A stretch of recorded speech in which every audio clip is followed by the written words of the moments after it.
Hello, hello, and welcome to my channel. My name is Brandon Wheeler. I wonder when I straws in my mouth because when I was in the army, I had like heat stroke, something happened, so I can't talk unless I bite down on something. So I like this, other than that. I don't really know what happened, still being worked through, but that's what it is. All right, moving on. I did this for Christmas last year before I left my base thing in the army and all that, where I read through Luke for 24 days of Christmas and everything.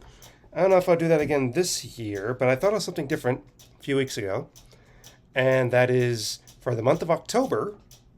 I'd like to read something because why October? Because for the month of October, I have it's my birthday month. That's right, it's my birthday. I'm going to be turning 33 this year, which feels like a long. I don't feel like I'm turning 33, but I'm 33, or about to be 33. But I was thinking, well, it would be interesting if I could read something that'd be 31 chapters, and turns out First Samuel is. And the significance of First Samuel is that the fact that it's my favorite book in the Bible. So I was like, you know what? I'm going to read a chapter a day for the month of October. So that's what we're going to be doing. We're going to be reading First Samuel uh, every chapter a day for the month of October. It'll come out around 6 p.m. every day if I can help it. Reason for this is just like, why is First Samuel my favorite? Just, different histories and stuff. It has my favorite woman in the Bible, Hannah, a lot of different characters and everything like that. It's just, for some reason, it's always been my favorite book in the Bible. So, that's what we're going to do. We're going to read chapter a day for October. So, thank you. It's my birthday gift, in a way, to you. So, that's what we're doing. All right, First Samuel 1. This is a King James Version, if you must know. Now there was a certain man of Ramathaim Zophim of Mount Ephraim, and his name was Elkanah, and the son of Jeroham, the son of Elihu, the son of Tohu, the son of Zuph, an Ephratite. And he had two wives. The name of one was Hannah, and the other name was Peninnah. And Peninnah had children, but Hannah had no children. And this man went up out of the city yearly to worship and to sacrifice unto the Lord of hosts in Shiloh. And the two sons of Eli, Hophni and Phinehas, the priests of the Lord, were there. And when the time was come that Elkanah offered, he gave Peninnah, his wife, or Peninnah, let's say Peninnah, his wife and to her sons and daughters portions. But unto Hannah he gave a worthy portion, for he loved Hannah, but the Lord had shut up her womb. She was barren, she didn't have any kids. And her adversary, which was believed to be Peninnah, also provoked her sore for to make her fret, because the Lord had shut up her womb. And as he did so year by year, when she went up to the house of the Lord, so she provoked her. Therefore she wept and did not eat. Then said Elkanah her husband unto her, Hannah, why weepest thou? And why eatest thou not? And why is your heart grieved? Am I not better to you than 10 sons? So Hannah rose up after they had eaten in Shiloh, and after they had drunk. Now Eli the priest sat upon a seat by the post of the temple of the Lord. The temple here being actually the tabernacle, because the temple built by David, this hasn't happened yet. So this is, let's talk about temple of the Lord, let's talk about tabernacle. And Eli sat by the tabernacle of the Lord. And she was in bitterness of soul and prayed unto the Lord and wept sore. And she vowed a vow and said, O Lord of hosts, if you will indeed look on the affliction of your handmaid, and remember me and forget not your handmaid, but will give unto your handmaid a man child, then I will give him unto the Lord all the days of his life, and there shall no razor come upon his head.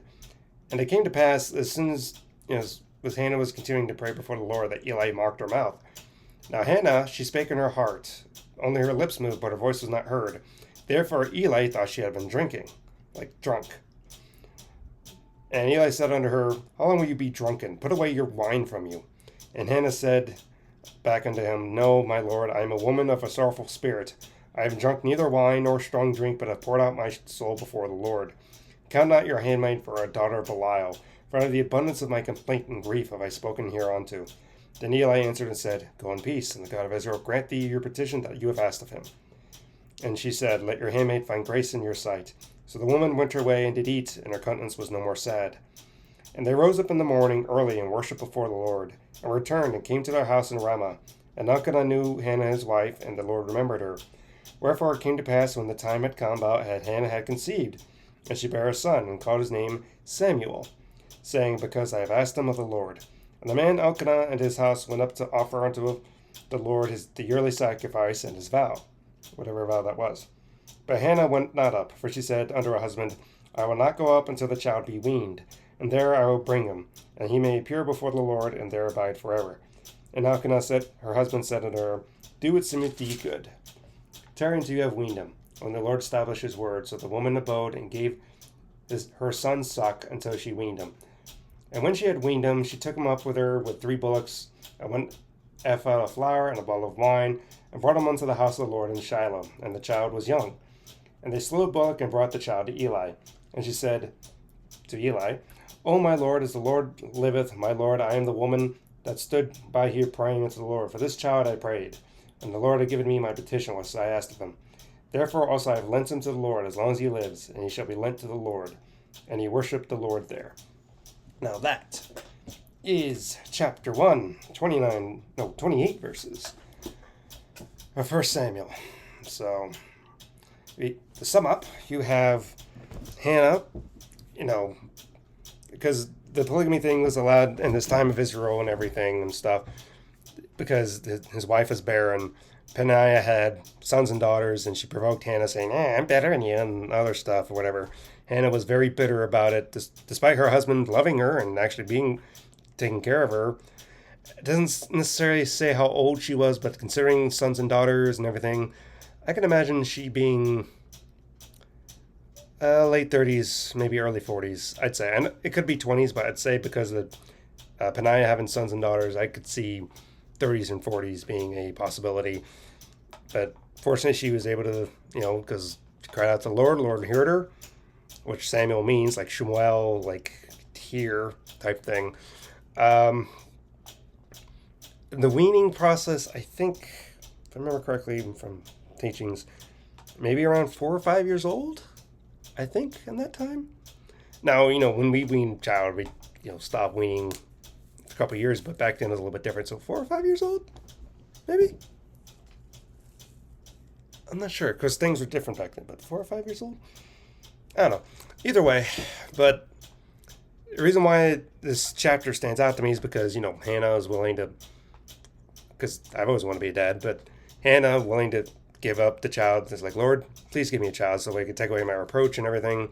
That way I can not be kind of ashamed, because in some ways, if you couldn't have a kid, you were seen as shameful in some ways, but she wanted that taken away. Plus to really get back at Peninnah, but fortunately the Lord answered, and of course we're going to find out who Samuel is and everything. But so that's the first chapter, and we'll see you tomorrow for chapter 2. Be about 6 p.m. and we'll see you in the next one. Goodbye.